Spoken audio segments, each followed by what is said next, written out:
Good evening, Nerd for Terry Ifer here as always, and I just wanted to tell you, excuse me, about the video you're about to watch. It was filmed 3 days ago, immediately after I filmed the vape mail video that I recently posted, and I talk in it, kind of ramble actually, in it about the FDA regulations regarding vaping. I will be posting a more concise video about it as I learn more about it very shortly, probably within the next day or two. Also, real quick, you're going to see immediately after that one, I'm going to be uploading another episode of Vape Mail, and after that I'll be uploading an episode of I for Rates, in which I talk about the Yoga Hosers trailer that Kevin Smith put out. So look forward to those videos, and I will see you next time. DFTBA, vape on. Good evening, Nerdified Terror for here as always, and I just want to talk to you guys about something that is near and dear to my heart, and that is vaping, as you all know. So I'm going to put you guys down for a second because I'm actually out here. I just did a vape mail video, and I am vaping on this new e-juice. If you saw, actually the video should be up by now. By the time this is up, it will have been up for, I don't know, maybe 20 minutes or so. Alright, I'm going to say one thing. I love this e-juice company. Sorry, but the one thing I don't like is the drip tops. But that's not what this is about. This is about the FDA regulations and the future of vaping in general.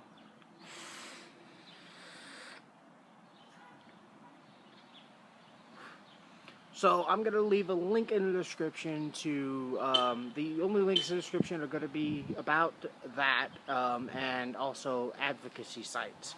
Normally I have all of my social media and all that kind of stuff in there, but, well, this is more important than social media. Like most things in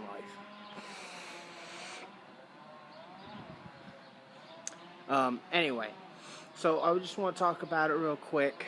The problem I have is the FDA's regulations are going to shut down hundreds, if not thousands, if not maybe even millions of companies, because they can't afford to do what the FDA wants them to do. See, the idea is they want to regulate tobacco products, and they want to label anything that has nicotine as a tobacco product, and anything that you can use to get your nicotine as a tobacco product. That includes the devices, the RDAs, the liquids, and even the batteries. If it goes into here, even if you buy, let's say, an 18650 battery for anything else, it'll still be considered a tobacco product. And that's a problem. Because it's not just these things that 18650s go into. It's not just this. There are flashlights, there are numerous things that use 18650s. There's even an electric lawnmower that runs if you take the electric motor apart, and they showed in the thing that it's clearly using 18650s or alike batteries. And because of the FDA, that will be considered a tobacco product. So it could potentially, I don't know if it will, but it could potentially be harmful to other other businesses. So if these batteries in here, which aren't the safest batteries I found out recently, I'll show you my batteries.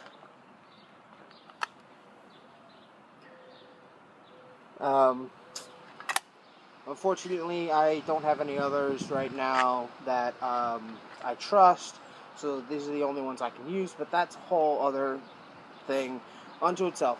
If these batteries and batteries like this is considered a tobacco product now under the FDA regulations as they stand. So, this right here is considered a tobacco product. This is tobacco, according to the FDA regulations. How it's tobacco, I don't know. This is tobacco, because it has nicotine in it. But the problem is not all of these have nicotine in it, so how are you going to regulate it as a tobacco product if it doesn't have nicotine? You can get e-liquids without nicotine. This RDA, which is basically a slab of metal with a couple holes drilled in it, and some posts that you can put little metal wires or coils in it. I don't know if you can see that very well. Is a tobacco product according to the FDA. Without any e-juice on it, or e-liquid, or whatever you want to call it, on it, it's a slab of metal. It's a paperweight with a little. It's a little bit of a, it doesn't sit very, very well without it being screwed into something, but it's basically, you guys can't see that. There we go. Here, we'll angle it down. That's basically a paperweight right now, but it'll be considered a tobacco product. Tanks will be considered tobacco products. You get the what I'm trying to say here? You get the gist of it.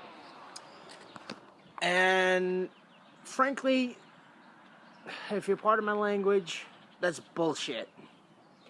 And I know I should probably not curse in this video because it's not professional, but it's bullshit.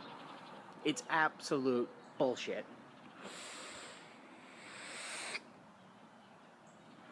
First of all, most e-liquid doesn't use nicotine derived from tobacco. It uses man-made nicotine. Not something that you get from dried tobacco, or they extract the nicotine from it somehow. I don't know how you would extract it because I don't know the science behind it. But whatever they would do to extract the nicotine from the tobacco, and then and there are companies that do that. And those e-liquids, any e-liquids that use nicotine directly from tobacco, sure, I guess you can kind of label that a tobacco product because it comes from tobacco. The problem is if these regulations go through, well, then it'll be just big tobacco companies and large companies that have the kind of funds that'll be able to get anything out there at all. Small businesses, which most of these companies are, small businesses won't be able to do that. If they become one giant conglomerate, they'll be able to put out exactly one flavor. Because that's the way it works. That's the way they want it to work. If you want to put out a flavor, for every flavor you have to have it be accepted by the FDA, which costs millions of dollars, because you have to have research, you have to submit it, and that's just to get it looked at by the FDA, let alone marketing it and actually getting it out on the market. So people like Ruby Roo, Grim Green, Indoor Smokers, and even the unholy one, as some people like to now think of him, Rip Trippers, who probably has he's probably one of the more wealthy reviewers out there. I don't know his net worth. I don't really care what his net worth is, but he's probably the biggest YouTuber and reviewer out there right now. Would have to pay millions of dollars for the possibility of being able to put one flavor in one nicotine strength on the market. That's one. Okay? And then there's absolutely no guarantee that it'll happen. None whatsoever. No guarantee. You spend all that money, but you don't get guaranteed that it'll get on there. Because, and here's the truth. The FDA in its history, and the U.S. government in its history has approved exactly one new tobacco product on the market. I'll post a little blip that'll go across the screen at this point that'll tell you what it is. I'm not sure what it is, I'll be honest with you. But according to the Cultural Clouds podcast, which is a great show, by the way, you should check it out. Maybe I'll add the link to that in the description as well. And according to Nick Grimm Green, they have approved in the last, I think it's like 20, 30 years, something like that, one new tobacco product.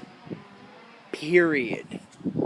So that would mean every single producer of e-liquid, of devices, and all that kind of stuff would have to pool all their assets and put all their money together to produce one product at one nicotine strength. And there's still no real chance of them getting it approved. So that's why we need websites like CASA, and I believe it's SAFTA is another one, and other organizations like that to fight this kind of stuff. And why you need to contact your local legislators and governors and everybody you can, which I'm going to be doing the same thing, and tell them we can't have these kinds of regulations because it will kill an entire industry. A $1 billion industry. That's billion with a B. A big capital B dollar industry of tax revenue as well. Billions of dollars in tax revenue are made by the government every year because of companies like You Gotti Juice, like Namber Juice, like Vape Trick, like Vapesta Juice, like I'm sorry, Ruby, I'm drawing a blank right now. On your e-liquid line, I can't quite remember the name of it, but you get my point. That's a problem. Because all these companies are small companies. I mean, sure, we have like larger companies like Enjoy that you see on billboards, you see on trucks and advertised in major stores like 7-Eleven and even places like Walgreens and things of that nature. Sure, you see that. They have the kind of money to do something like that. They could potentially be like, okay, here's your $1 million or whatever it is. Here's our one e-liquid. Here's the one nicotine strength we're doing. And they can do that over and over and over again. I'm pretty certain Enjoy could probably do that. We know that the companies like Philip Morris can do that because they've been at this game since cigarettes' inception. Pretty much. They have billions of dollars. Literally billions of dollars. They can do that. Enjoy, I don't know if it has billions of dollars, but they have enough that they can advertise all over the nation. And everybody knows Enjoy. and they are an independent company. But Charlie's Chalk Dust, Suicide Bunny, even a little company that I've talked about before, Silver Vapors, E-Liquid Planet, Nick's Blissful Brews, etc., etc., etc., etc. I can go on for hours talking about it. And Ruby Roo's E-Liquid, they can't do that. They don't have the research, the research, right? They don't have the funds to do so. They don't have that kind of money. They make enough money to make a living, and that's it. Even major retailers and suppliers and whatnot, like a company like Mad Vapes, for instance, or Vapor Beast, or My Vapor Store, and etc. All those, especially a company like Mad Vapes, which is a multi-million-dollar company. They are the largest distributor in the United States currently, if my understanding is correct. They have over 70 retail stores in the entire U.S. and they're one of the largest websites and suppliers in the U.S. Even they couldn't do that. Okay, they can't spend millions of dollars in to placate a huge organization like the FDA just to put out one e-liquid at one nicotine strength. And the reason I keep repeating that is because that is so vital. That is one of the most important things about this, is one e-liquid at one nicotine strength per company. And every time you want to put something else out, you have to spend the kind of money that you don't have to even have a chance at getting your liquid on the market. A chance for the FDA to look at it, go, okay, we approve it, or look at it and go, I don't know. Nah, we're going to pass on this one. And that is every single time with every single flavor you have. So you have to submit to them every single time, pay to submit to them, and it's like it is literally millions of dollars to do that, for them to look it over and decide whether or not you can sell your e-liquid. And that's for every flavor and every strength of nicotine, including zero nicotine, that you want. I mean, I assume it, I'm pretty certain it includes zero nicotine, because it's still going to be an e-liquid that the FDA has to approve.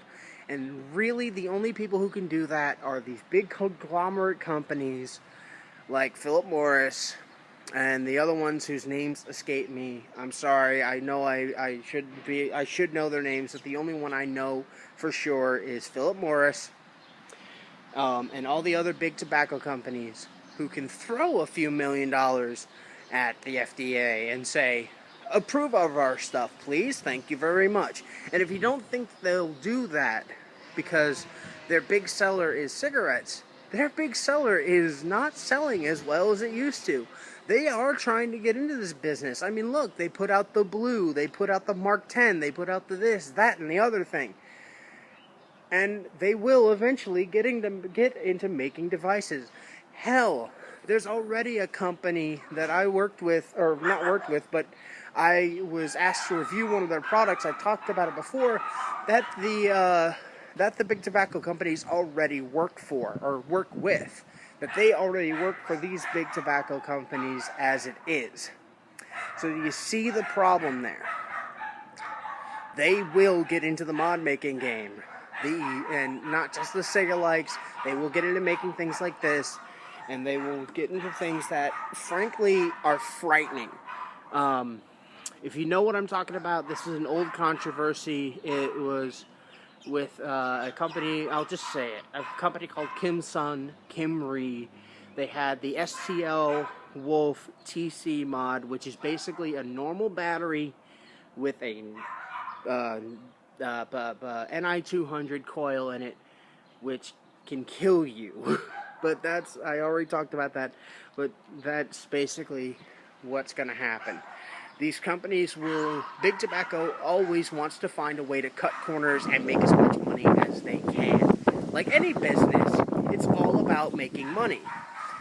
But they will sell, they've already sold their own souls, so they'll sell ours just as fast and make as much money as they possibly can because they want to continue to be billion-dollar corporations, even maybe trillion-dollar corporations.